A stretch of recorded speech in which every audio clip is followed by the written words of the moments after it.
Política S, uma bússola para entender os rumos da política no Espírito Santo.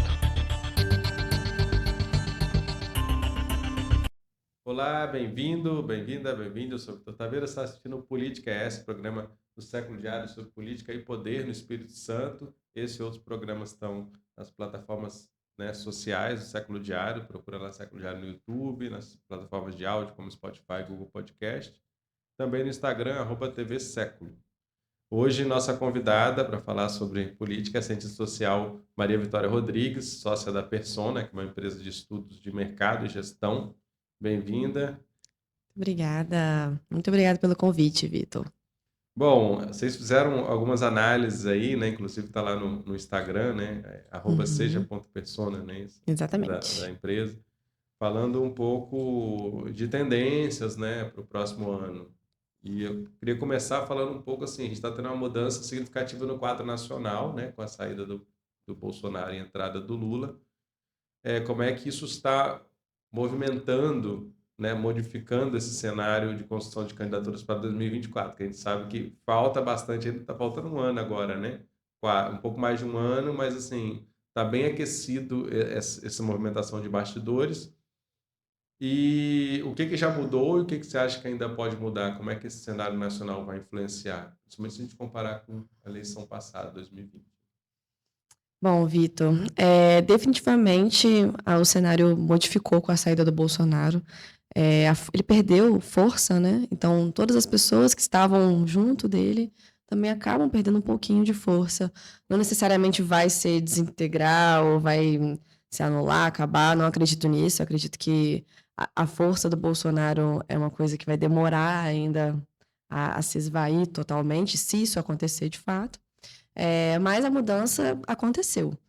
Agora a gente vê os prefeitos que estão se preparando, né, os candidatos a prefeitos, pré-candidatos, se preparando para o próximo ano de uma forma bem diferente de como se prepararam em 2020, né, que além de ser durante a pandemia, era uma situação diferente, mas estavam muito mais, eu sou direita, eu sou esquerda, se alinhando a determinada força para conseguir, de fato, captar, né, os eleitores daquele lado. Bom, agora a gente tem um perfil bem diferente, foi a nossa análise, né? Os atuais prefeitos que podem se candidatar à reeleição, né, que estão aptos a isso, têm trazido em suas redes sociais, que foi o que a gente analisou, um perfil muito mais preocupado com as demandas do dia a dia do que com as pautas ideológicas, né? Isso que a gente tem visto. Falando de Lula e Bolsonaro, a gente analisou 9 prefeitos, né, daqui do Espírito Santo, e em nenhuma das redes sociais é citado Lula ou Bolsonaro. E é uma coisa que a gente não imaginava, assim, né, que fosse mudar Embora tanto. esse movimento é normal da eleição municipal ela ser muito mais focada nas demandas do município, nos problemas Uhum, ali, a última acredito que foi muito marcada por essa nacionalização do foi. debate, né? Foi muito. Tanto que prefeitos que não queriam se posicionar acabaram tendo que se posicionar de alguma forma. No mínimo dizer, não, mas eu vou estar com. Né, a gente vai fazer o melhor pela cidade, independente do presidente. Tiveram que falar isso. Foram questionados nas ruas. E você é presidente, Lula Bolsonaro? Então agora é comum essa mudança mesmo nas eleições municipais, mas a gente vê uma mudança mais brusca agora, né? Isso ainda pode ser tensionado de acordo com o avanço das coisas. Quando estamos gravando esse programa, vamos registrar, Bolsonaro ainda não foi preso. A gente não pode saber até ir para o ar, isso pode acontecer. Mas, Pode. assim, há uma decadência e há um governo Lula que nos últimos tempos começou com muita dificuldade, mas parece que está conseguindo firmar uma agenda e Sim. talvez ainda não se sabe assim, qual a força que ele vai chegar, porque isso pode ser capitalizado por alguns candidatos, inclusive assim, o PT perdeu muita força no Espírito Santo, né? Hoje não tem nenhum Nenhum prefeito, já prefeito. teve alguns, inclusive de cidades super importantes. E pouquíssimos vereadores, inclusive. Pouquíssimos vereadores. Assim, eu realmente não tenho os dados em mente, mas das cidades que a gente analisou, não teve nenhuma cidade de um prefeito totalmente de esquerda, assim, sabe? Fala, não, eu sou de esquerda e pronto. O último foi o Neto Barros, que estava quase sozinho no último período, né? E agora Não temos mais. praticamente ninguém, né? E vocês analisaram, interessante, assim, chegaram que 68% dos prefeitos vocês classificaram como forças locais, né? São esses prefeitos que estão muito girando ali em torno Da enfim, própria cidade, do da própria ecossistema. cidade. Eles até podem serem classificados como mais conservadores ou mais centro-esquerda, mas a gente preferiu colocar eles em forças locais porque são prefeitos que têm... As redes sociais não são claras em relação essa posição política, né? É muito mais claro de que eu sou uma força que veio desse ecossistema, desse local, me estabeleço aqui, né? Um exemplo é o Wanderson Bueno, né, de Viana, que ele veio com a força do Gilson Daniel, né, que era o ex-prefeito da cidade, que saiu com uma aprovação enorme, e conseguiu passar esse capital político para o seu atual, né, sucessor, que é o Wanderson. Então, muito jovem, então esse perfil é o perfil da força local. Uma pessoa que veio daquele ambiente, assim. Ele não veio dessa tensão política, né? Ideológica. E ele é conhecido ali, né? Se ele quiser dar um salto para ser deputado, ele tem que fazer uma estratégia para garantir muitos votos no seu município e para o entorno, né? Cariacica, né? Ele não vai conseguir ter voto em Linhares, por exemplo, né? E aí vocês analisaram que 11% desses 78 são conservadores mais clássico, mais deixou marcado, muito né? evidente, muito evidente. Então, assim, as redes sociais são bem óbvias, né? Então, aqui os três foram Euclério, né? Quiser citar pra gente aí, que você está com os nomes certinhos. Euclério, de Cariacica, Enivaldo dos Anjos, de Barra de São Francisco, e Lourenço Pasolini, de Vitória. Isso. E interessante que desses três, dois tinham posts muito óbvios de conservadores, né? No caso do Euclério, que a gente citou no vídeo, tinha um post em defesa da escola militar, que em Cariacica, acho que é a cidade do Espírito Santo que mais implementou a escola cívico-militar, e a do Enivaldo dos Anjos, que tinha um post sobre drogas, assim, bem claro, assim, contra as drogas, e uma coisa bem de conservador mesmo. E o Pasolini, assim, toda a sua plataforma durante a eleição, lá em 2020, era muito conservadora, né? Apesar do Instagram estar bem levezinho, bem moderado, bem ameno, ele sempre foi tido como conservador, né? Sim, embora ele fugiu também do debate nacional de alguma maneira. Todo mundo sabia. Escorregão, né? Todo mundo sabia o posicionamento dele. Então, todos os Sim, bolsonaristas delegado. acharam, né? Alguns votaram no Capitão Assunção, né? Que era o bolsonarista raiz, mas ele foi um cara palatável para pessoas de direita, de extrema-direita. E também para um centro, né? Que é o que acaba sendo decisivo. Porque a eleição legislativa é muito tranquilo. Eu acho que vai continuar havendo, talvez em menor escala, mas esses candidatos bolsonaristas ou mesmo sem Bolsonaro, de extrema-direita, com plataformas ultraconservadoras, vão continuar se elegendo, porque ali é proporcional. Agora, para você ganhar uma majoritária... Você tem que descer um pouco o seu discurso, porque você não depende só de quem está do seu lado de verdade, né? Você depende também de conquistar pessoas que estão em dúvida. E o Pasolini, né, é bem interessante como ele conseguiu trazer essa imagem de conservador mais suave durante a eleição de 2020 e conseguir capitanear os votos de vitória. E assim, Vitor, quando eu acompanhei a eleição, né, de 2020, parecia que o Pasolini tinha a cara da cidade, sabe? Você sentiu um pouco isso, assim, que... Eu senti, rapaz, quando ele era deputado e cogitaram que ele ia ser prefeito, eu falei, cara, esse cara vai ganhar. Vai ganhar, porque parecia que era uma coisa perfeita para Vitória, assim, né? Uma cidade mais conservadora, né? Uma capital mais do Espírito Santo, né? Não tem como negar, somos um estado conservador, tá aí 0 prefeitos de esquerda no estado, enfim. Embora a Vitória é mais progressista em tese, mas naquele momento me pareceu que apontava muito para ele. É a força do Bolsonaro que também existia, também, né? Exato. Naquele momento bem latente com ele presidente. E aí a gente tem o Arnaldinho Borgo em Vila Velha, que faz mais ou menos o mesmo estilo, embora com uma diferença que é a relação com Casagrande, né? Arnaldinho está super apoiado em Casagrande. Muito colado. O Pasolini é uma força antagônica, eles fazem um ensaio de algumas aproximações, mas assim... Tem essa diferença central.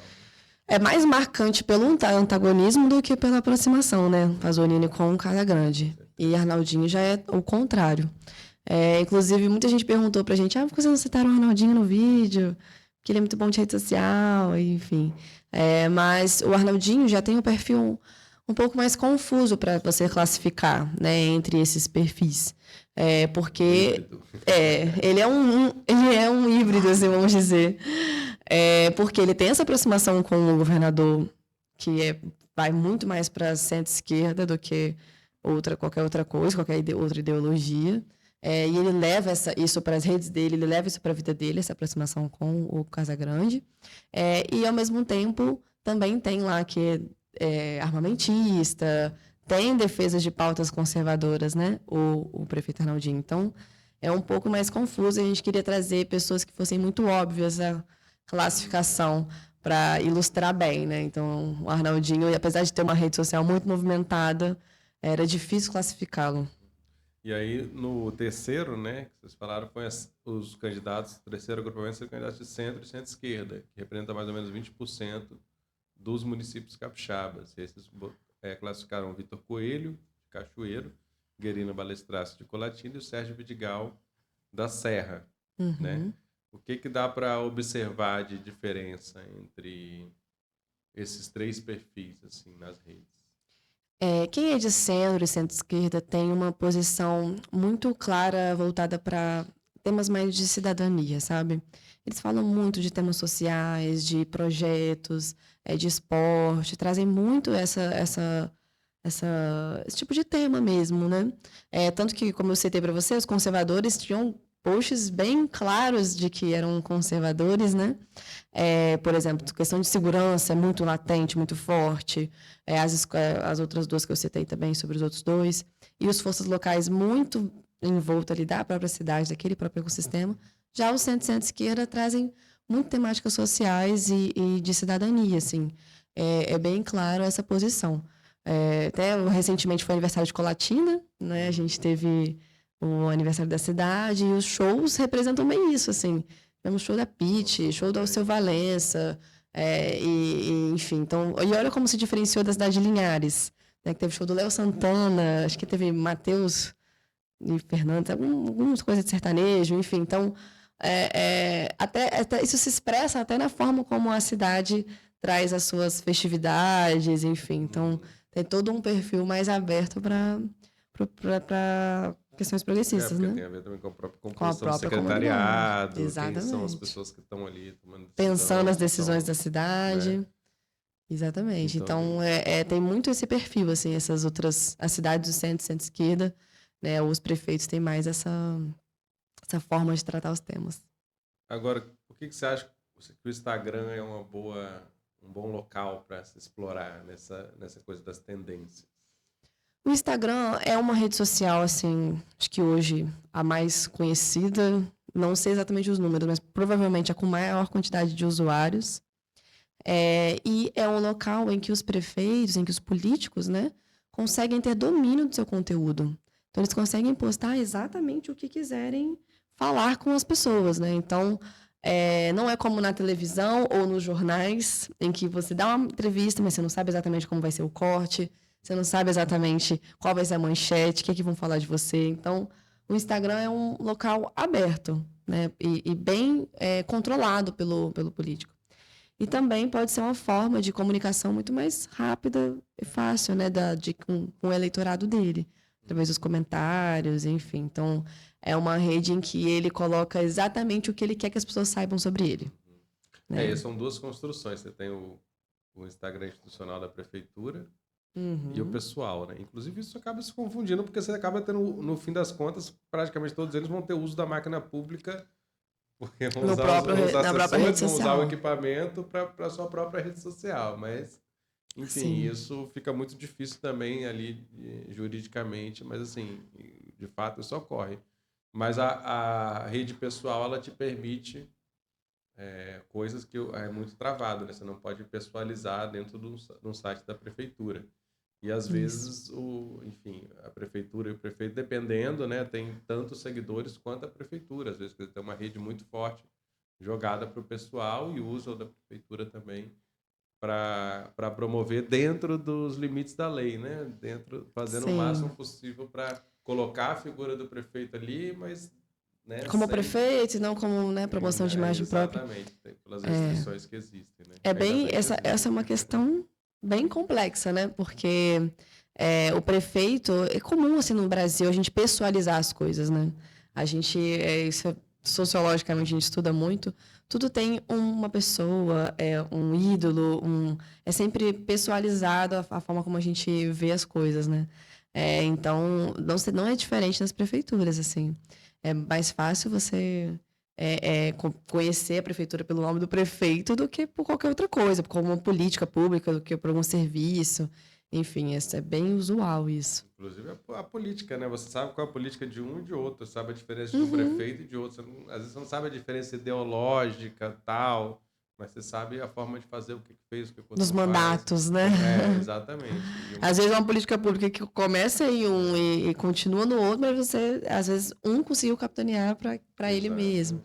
Exatamente. Mas tem uma Enfim. coisa também muito interessante, que é uma virtualização do que já existe, óbvio, do que sempre aconteceu. Quando você faz uma inauguração, você tem o prefeito, você tem o vereador do bairro, você tem o secretário que está inaugurando aquela obra e vai todo mundo. Aí hoje, quer dizer, você tem ainda essa coisa formal ali, vai fazer uma inauguração, vai fazer uma vistoria, fazer o início das obras. E junto com isso já vai vir um post no Instagram que tá o prefeito, tá o secretário, só eles, né? Não é mais palanque, mas eles fazem o palanque e fazem o vídeo para a rede para falar: estamos aqui com o prefeito. Aí o vereador faz, né? Aí ainda faz o post colaborativo, né? Então, assim, você tem Se uma. alimenta, né? Isso vocês analisam um pouco também, por exemplo, em relação ao Casa Grande, como é que os prefeitos interagem com o governador. Aí eu queria saber nesse recorte como é que vocês analisaram aí. Sim. A gente sabe que, historicamente, né, governadores sempre acabam tendo maior controle das prefeituras pela questão de verba mesmo, né? O repasse, enfim. É mais interessante ser aliado Do que do que contra. contra. Exatamente, para você A mesmo não conseguir fazer seu trabalho, né? A não ser se for uma questão muito própria, né? Mas enfim, então, na nossa análise, nesses 9 perfis que a gente pegou, apenas um não tinha essa colaboração tão óbvia com o governador. Adivinhe quem? Não tá difícil, né? Que é o prefeito da nossa capital, o prefeito Lourenço Pasolini, que ele não tem essa mesmo perfil de colaboração com o Renato Casagrande. E a gente analisou isso primeiro porque a gente queria entender se essa ideologia do direita e esquerda, do Lula-Bolsonaro, estava permanecendo como tendência para a próxima eleição e como que o governador iria vir. Até porque a gente já está de olho lá em 2026, que é a eleição para governador, né, uma das eleições, em que Renato Casagrande não será mais candidato. Então, como que os políticos vão se comportar na próxima eleição, sendo que todos eles estão com o Renato praticamente, com o Casagrande, como eles vão se comportar sabendo que tem a disputa de 2026 em jogo, né? Como que a gente vai se organizar para isso, né? E essa é a grande pergunta no nosso vídeo. Então, assim, o Renato Casagrande está presente em todos os perfis, praticamente, né? Mas, ao mesmo tempo, há uma certa tensão de como que vão se organizar para a próxima eleição. Pois é, porque primeiro a gente tem, como você falou, essa eleição focada no município, mas a gente tem a Constituição de 2026, né? No caso do Pasolini, o não alinhamento com ele, com o Casagrande, está ligado a blocos políticos, né? Uhum. E a posição que ele está em Vitória, que dá uma margem maior, Uma dá uma estatura visibilidade, política né? de ser um próximo candidato a governador, se ele sair bem avaliado, dá uma visibilidade e tem algum capital que permite se colocar assim, né? Quer dizer, bancar essa oposição. E ele vem apostando, eu acredito, nessas duas questões, né? A ideia diferente do Arnaldinho, que tem um cara muito carismático, ligado nas redes. O Pasolini aposta em segurança pública e a imagem de um bom gestor, né, que está fazendo muitas obras. E isso vai se intensificar a partir de agora e principalmente no ano que vem, que ele vai começar a entregar obra. Tudo isso faz parte do script, né, das próprias gestões, né? Começa a gestão e no último ano, que é inclusive o ano da Entrega tudo. reeleição, entrega tudo. Mas, assim, enfim, isso vai acontecer em Vitória. Mas, assim, essa movimentação, já está acontecendo, né? E está todo mundo de olho na primeira eleição em que não teremos Casagrande nem Paulo Artung em mais de 20 anos, né? De Então, fato, vai ser o fim do ciclo, né? e você estava falando um pouco disso, assim, porque será que esses prefeitos vão continuar, essa grande maioria, já ainda com Casagrande, porque em 2024 passou a reeleição, e talvez Uhum. alguns comecem a se afastar depois? É. Ou será que já é estratégico se afastar nesse momento? Casagrande tem uma tendência também, assim como o Palatung, de posicionar em alguns lugares e ficar no muro em outros. Como é que você vê essa Sim. movimentação dos prefeitos? Eu acredito que vai ser difícil eles romperem totalmente com o governador já na próxima eleição. Até porque, se ganharem, eles precisam do governador para exercerem seu próximo mandato. E também para entregarem, se estarem aptos a concorrerem, né, competitivos para a competição de 26. Mas, ao mesmo tempo, fica muito complicado para o eleitor observar, né, um político que sempre esteve tão próximo de um governador, né, e tão colado com ele, e isso sendo óbvio nas redes sociais, todo dia você está ali no celular vendo essa ligação, e aí chega elogiando e aquela retroalimentação, de repente muda totalmente o discurso, e a gente sabe que política não é discurso tranquilo, vai ser com errados, com certeza não vai ser algo simples assim. Tem que mostrar a posição. E aí, como que vai ficar a cabeça do leitor visualizando isso? Então, além de... Não é simples falar que a melhor estratégia é manter-se com o Renato para a próxima eleição, porque depende do mandato ainda, né? Porque o eleitor também não é mais bobo, não é mais um eleitor que a gente acha que vai aceitar qualquer tipo de comportamento, enfim. Então, tem que se pensar muito bem essa estratégia. Assim, os políticos vão precisar bater cabeça para saber como vão se comportar na próxima eleição se estiverem visando 2026. Pois é. Porque também tem isso, análise de tendência, né? E os políticos, muitos deles vão orientados, às vezes a carga ideológica é bem menor e interessa mais esse posicionamento. Então, assim, para onde vai? Casagrande tende a fazer um segundo mandato, né? Enfim, não vai acontecer nada.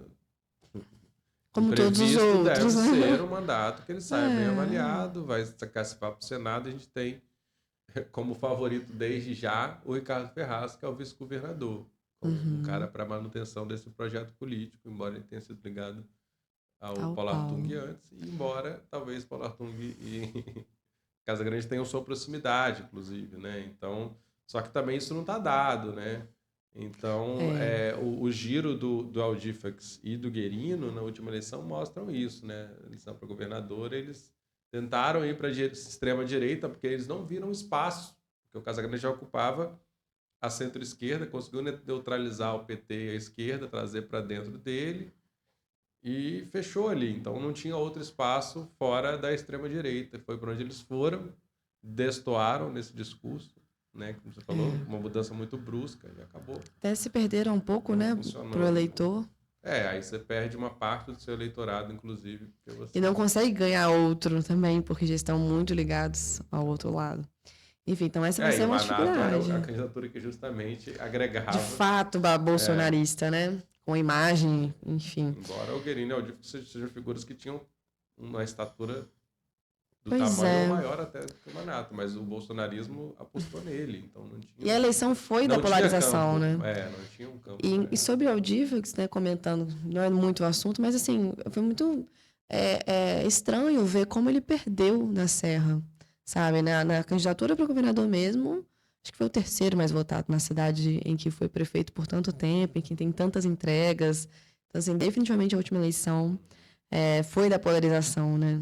Então, nem mesmo um prefeito com tantas entregas conseguiu puxar o seu eleitorado na sua cidade de origem, que é a maior do estado. E na Serra agora ele está meio se reposicionando a princípio, né? Você fala no PP, enfim. Ele está tentando... Vai ter dificuldades, acredito. Ele já se reafirmou que ele vai se manter mais ou menos naquele campo de direita, que contradiz um pouco a trajetória dele, mas ele... Já foi do PT, Audifax, né?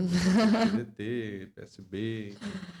Pois mas sobre o Ricardo Ferraz, eu acho que o Ricardo realmente é o favorito pelos acordos mesmo que foram feitos para essa eleição, mas ele vai ter um trabalho muito árduo pela frente, né, de conseguir provar que ele pode ser realmente o candidato do Renato Casagrande, que tem capacidade de conseguir principalmente votos, né, de conseguir eleitores, né, que o Ricardo vem de uma eleição que perdeu, né, para Senado muito importante, que foi uma derrota marcante, né? Então agora ele tem que construir uma credibilidade não só de trabalho, de entrega como secretário que mas como E tem que ver político. a tendência lá na frente se vai ser de reafirmação, porque assim, Luciano Rezende, por exemplo, não foi mal avaliado dentro da sua gestão, mas assim, nem o João Coser, mas não conseguiram eleger seu sucessor, porque não é mais a mesma pessoa, que tem o mesmo capital político.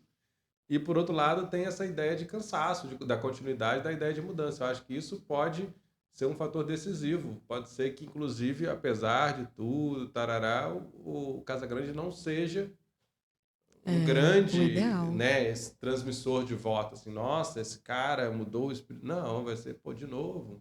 Ah, esse cara quer de novo? Não, vai ter um cara diferente ali, mais de esquerda, ou mais de direita, ou mais assim.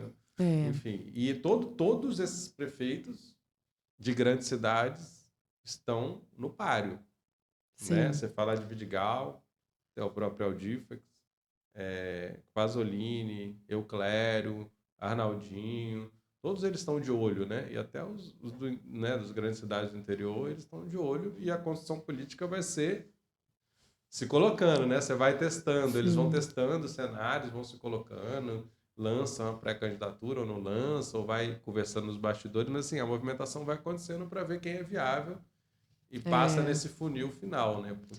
E a gente que está de fora é divertido de ver, né, Vitor? Porque a gente não tem que tomar as decisões, né, por eles, então assim, a gente fica vendo as movimentações, como é que acontece, enfim, então vamos acompanhando mesmo. Como é que isso anda, mas sem dúvida o ano que vem vai ser bem decisivo, mas você vê que agora já está tudo muito acontecendo e é preciso estar ligado, né? E essa coisa das redes realmente é interessante também para o eleitor acompanhar, né? Mas acompanhar com um olhar crítico, com um olhar atento, porque indica muita coisa, né? Do que está sendo pensado, de quais são as estratégias.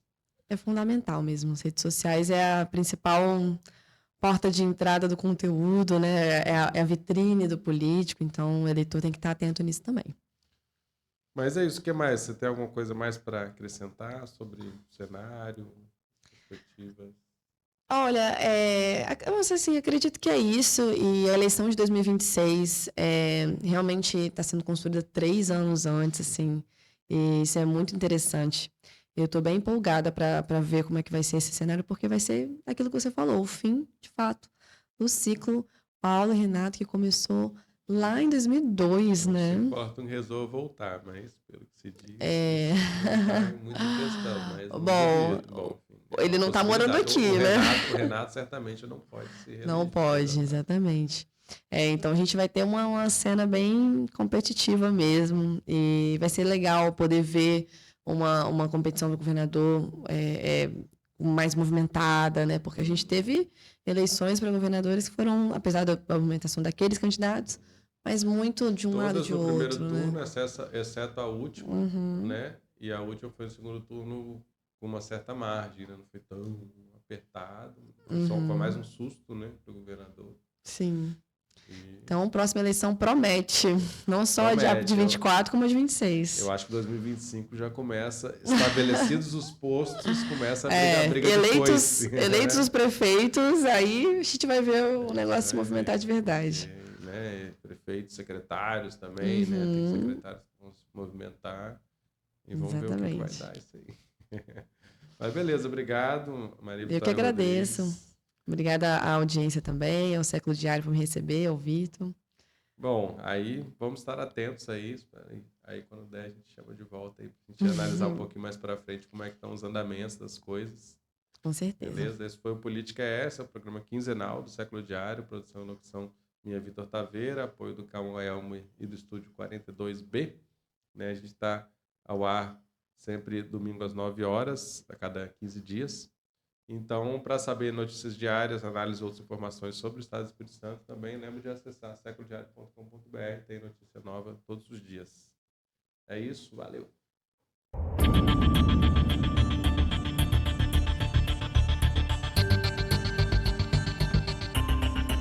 Política S, uma bússola para entender os rumos da política no Espírito Santo.